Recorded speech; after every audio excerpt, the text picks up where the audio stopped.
Hello, my dear friends. Welcome to Teacher at Home. Today, class, we are going to learn the first chapter. That is Introduction: How, When, and Where. How important are dates?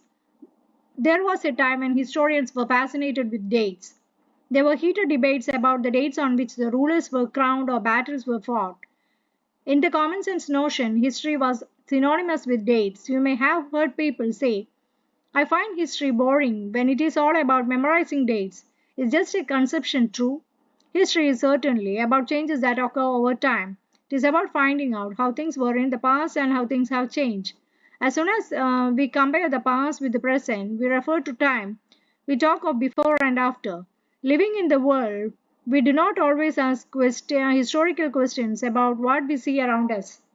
We see things for granted as if what we see has always been in the world we inhabit.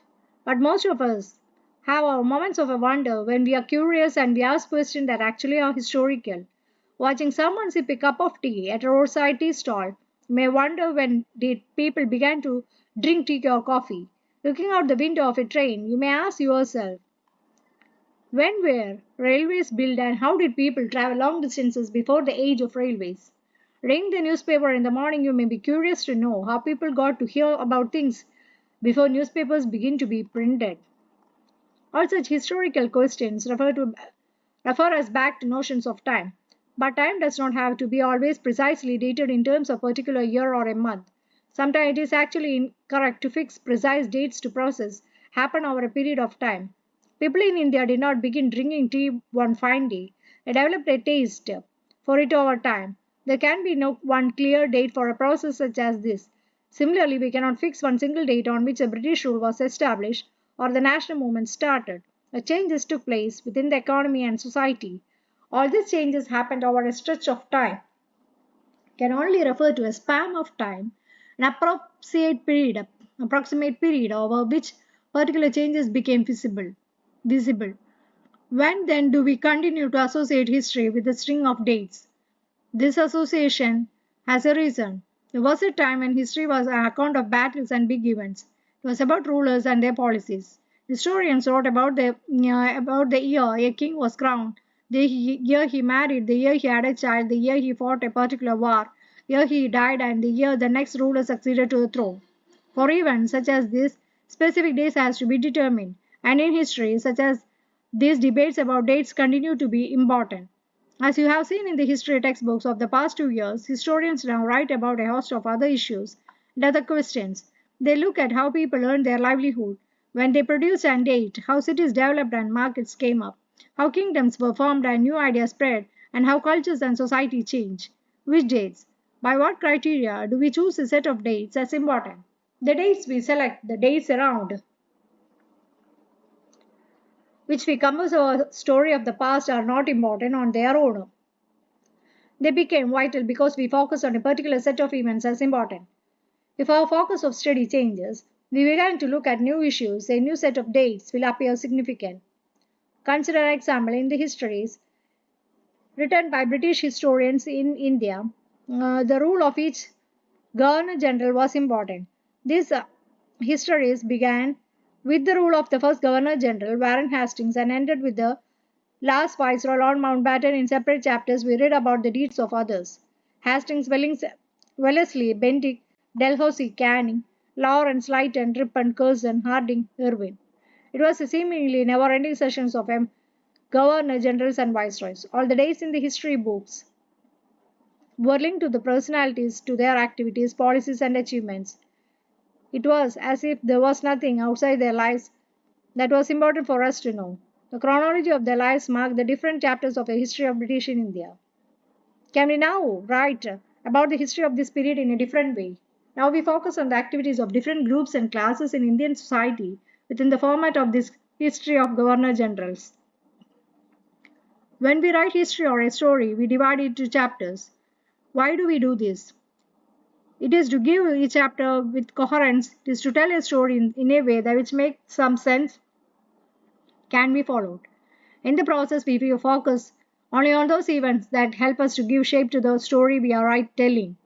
In the histories that revolve around the life of the British Governor Generals, the activities of Indians simply do not fit, they have no space. What then do we do? Clearly, we need another format for our history. This would mean the old dates will no longer have the significance they earlier had. A new set of dates will become more important for us to know. How do we periodize? 1817, James Well, a Scottish economics, political philosopher, published a massive three-volume work, History of British India. In this, he divided India history into three periods: Hindu, Muslim, and British. The periodization came to be widely accepted. Can you think of any problem with this way of looking at the Indian history? Why do we try and divide history into different periods? We do so in an attempt to capture the characteristic of time, central features as they appear to us, so the terms through we periodize, that is, demarcate the difference between periods, become important. They reflect our ideas about the past. They show how we see the significance of the change from one period to the next. Mill thought that all Asian societies were at the lower level of civilizations than Europe. According to this telling of history, before the British came to India, Hindu and Muslim despots ruled the country. Religious intolerance, caste taboos, and superstitious practices dominated social life. British rule, Mill felt, could civilize India. To do this, it was necessary to introduce European manners, arts, institutions, and laws in India. Mill in fact suggested that the British should conquer all the territories in India to ensure the enlightenment, happiness of the Indian people, for India was not capable of progress without British help. In the idea of history, British rule represented all the forces of progress and civilization. A period before British rule was one of darkness. Can such a conception be accepted today? In any case, can we refer to any period of history as Hindu or Muslim? Did not a variety of faith exist simultaneously in this period? Why should we characterize an age only through the religion or the rulers of the time? To do so is to suggest that the lives and practices of the others do not really matter. We should also remember that even rulers in ancient India did not all share the same faith. Moving away from British classification, historians have usually divided Indian history into ancient, medieval, and modern. The division too has its problems. It is a periodization that is borrowed from the West, where the modern period was associated with the growth of all forces of modernity, science, reason, democracy, liberty, and equality. Medieval was a term used to describe a society where these features of modern society did not exist. Can we uncritically accept this characterization of the modern period to describe the period of our study? As you will see in this book, under British rule, people did not have equality, freedom, or liberty, nor was the period one of the economic growth and progress. Many historians therefore refer to the period as colonial. What is colonial?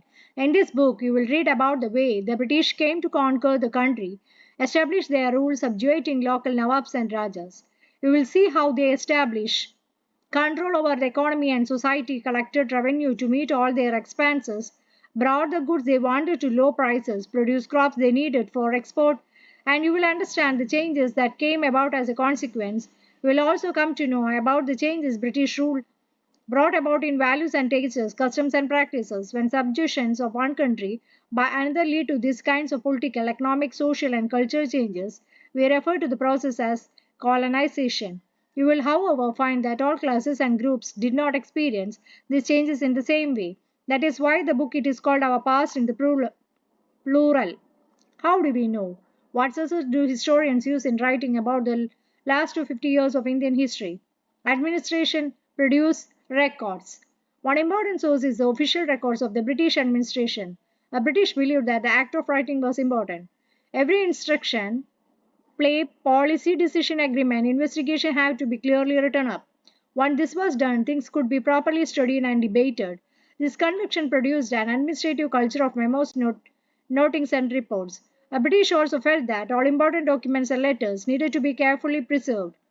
So they set up record rooms attached to all administrative institutions, village tahsildar offices, the collectorate, the commissioner's office, the provincial secretariats, the law courts, all had their record rooms. Specialized institutions like archives and museums were also established to preserve important records. Letters and memos that moved from one branch to the administration to another in the early years of the 19th century can still be read in these archives. You can also study the notes and reports that district officials prepared on the instructions and directives that were sent by officials at the top of the provincial administrators. In the early years of the 19th century, these documents were carefully copied out and beautifully written by calligraphists, that is, by those who specialized in the art of beautiful writing. In the middle of the 19th century, with the spread of printing, multiple copies of this record were printed by the proceedings of each government department. Reports to the Home Department. 1946, the colonial government in India was trying to put down a mutiny that broke out on the ships of the Royal Indian Navy. Here is a sample of the kind of report the Home Department got from the different dockyards. Bombay. Arrangements had been made for the army to take ships and establishment. Royal Navy ships are remaining outside the harbour. Karachi. 301 mutineers and under arrest and a few more strongly suspected are to be arrested. All establishments are under military guard. Visakhapatnam. The position is completely under control and no violence has occurred. Military guards have been placed on ships and establishment. No further trouble is expected except that a few men may refuse to work. Surveys become important. The practice of surveying also became common under the colonial administration. The British believed that a country had to be properly known before it could be effectively administered. By the early 19th century, the detailed surveys were being carried out to map the entire country. In the villages, revenue surveys were conducted. The effort was to know the topography, the soil quality, the flora, fauna, the local histories, and the cropping pattern. All the fact has seen to be necessary to know about to administer the region. From the end of the 19th century, census operations were held every 10 years. These prepared detailed records of the number of people in all the provinces of India, noting information of caste, religious, and occupation. There were many other surveys: botanical surveys, zoological surveys, archaeological surveys, anthropological surveys, forest surveys. What official records do not tell. From this vast corpus of records, we can get to know a lot. But we must remember that there are official records. They tell us what the officials thought,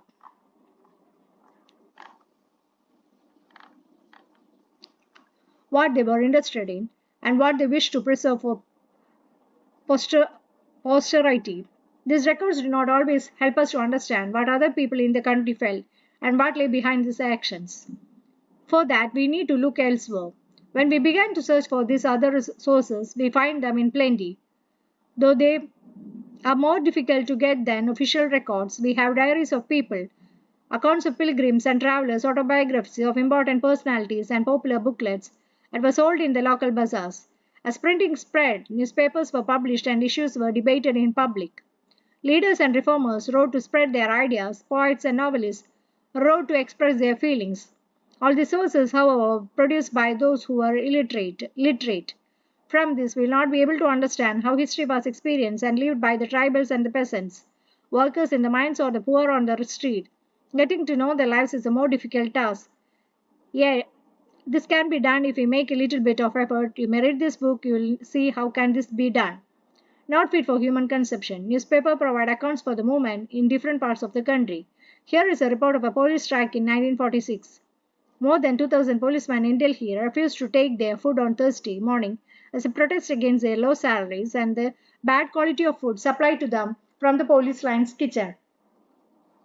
As the news spread to the other police stations, the men there also refused to take food. One of the strikers said, "The food supplied to us from the police lines kitchen, it is not fit for human consumption. Even cattle would not eat the chapatis and dal which we have to eat." That's all about this chapter. If you are interested, please do like, share and subscribe my channel. Okay, thank you.